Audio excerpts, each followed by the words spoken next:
Hi అండి. Today అయితే మేము ఉక్కుంపేటకి వచ్చామన్నమాట. జస్ట్ రోడ్ ట్రిప్ కని మేము బయలుదేరాము యాక్చువల్లీ. సో మాకు అక్కడ దారిలో ఒక గడ్డ కనిపించింది, చూద్దామని చెప్పి మేము విజిట్ చేసాము. మాకు మా పాప ఆడుకోవడానికి ప్లేస్ బాగుందని చెప్పి చాలాసేపు అక్కడ మేము స్పెండ్ చేసాము. చాలా నేచురల్గా పీస్ఫుల్గా ఉంది. మా పాప అయితే చాలా హ్యాపీగా ఫీల్ అయ్యి చాలాసేపు ఆడింది. సో ఈ నేచురల్ ప్లేసు రెయిన్ సీజన్లో అయితే ఇంకా పెద్ద గడ్డ వస్తుంది అనమాట. కానీ మేము ఈ సీజన్లో వెళ్ళాము కాబట్టి చాలా చిన్న గడ్డ ఉంది.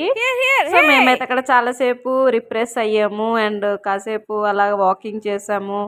అండ్ మా పాప చాలాసేపు ఆడింది. అండ్ చుట్టుపక్కలంతా అవన్నీ పొలాలే, కానీ ప్రజెంట్ అవి ఎండిపోయి గ్రౌండ్లా కనిపిస్తున్నాయి. చిన్నపిల్లలు ఆడడానికి అయితే చాలా బాగుంది.